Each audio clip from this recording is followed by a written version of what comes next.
Hello everyone, before we get into it, hit that subscribe button below and turn on those notifications. Also, follow me on Twitch and Twitter at CyuGaming. Shadowlands beta is in full swing, the pre-patch is on the PTR, and Shadowlands is looking like it's going to be a good expansion.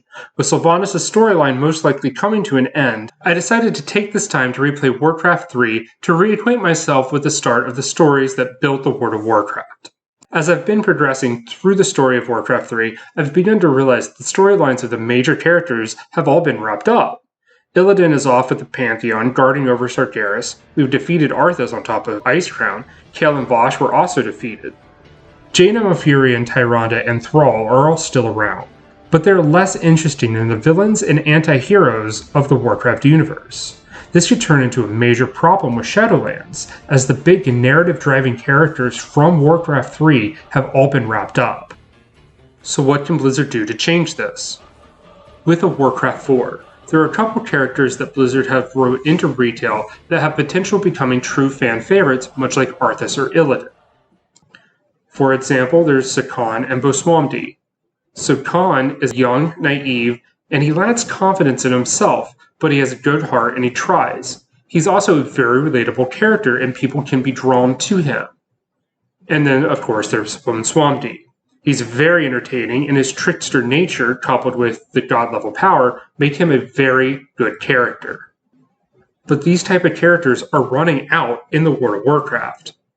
Now, Warcraft 3 was released 18 years ago last month, being released in July of 2002, with the Frozen Throne expansion being released in July of 2003. Now, the entire purpose of Warcraft 3 was to set up the storyline and expand on the world of Warcraft, which was released in November of 2004. Now, before we get into why we need a Warcraft 4, I want to tell you why we haven't got one yet.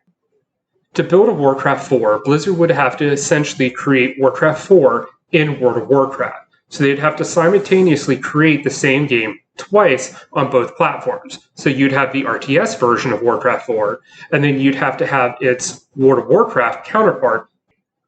This creates a lot of development time that they would have to put in to create Warcraft 4 on both ends. But with Shadowlands, there is an opportunity to make a Warcraft 4. And they could do so without actually having to recreate the events from Warcraft 4 in the World of Warcraft. They can do this with a time skip.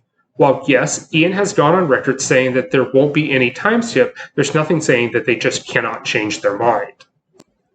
With a time skip of, say, 20, 30, or even 40 years, Blizzard could create and use that time to build a Warcraft 4 within the World of Warcraft. Now, building a Warcraft 4 gives Blizzard two opportunities here to take advantage of within the World of Warcraft. The first opportunity is that they can introduce and expand on new and existing characters. The problem with characters in World of Warcraft is that it is an MMORPG. So doing real character development can take a lot of time and actual content development. Development time that could be better spent somewhere else. So the content is drawn out over a long period of time, making it at least very difficult for people to become invested in the story or in the characters of the story. For instance, imagine reading a book, but you only get to read one chapter of that book every month over the next 2 years. So that's one chapter a month over 24 months. So by the time you reach the 5th chapter of the book, you're 5 months in now. You've forgotten what's happened in the first 4 chapters, and you're not invested in this character anymore because his narrative has been drawn out over such a long period of time. The second opportunity is it gives Blizzard a reason to update the world. Kalimdor and Eastern Kingdoms have not really changed since Cataclysm launched in 2010. Peasants and peons alike have been building the same project for over the last 10 years. It is well past time that the world is overhauled. Darkshores and Arathi are actually decently interesting zones now, even if Warfronts were not that great. The world itself needs more going on in it so it feels alive. It actually needs to progress and develop. So the TLDR is that Blizzard needs to make a Warcraft 4, and they have a perfect opportunity here to actually do it. It would help them build and create new characters that people can relate to and like, and it will also help them update the existing world without having to take into massive considerations of how it happened. It would have come from the time skip of anywhere from 10, 20, 30, 40, or even 50 years or longer. Thanks for watching, everybody. Until next time, bye.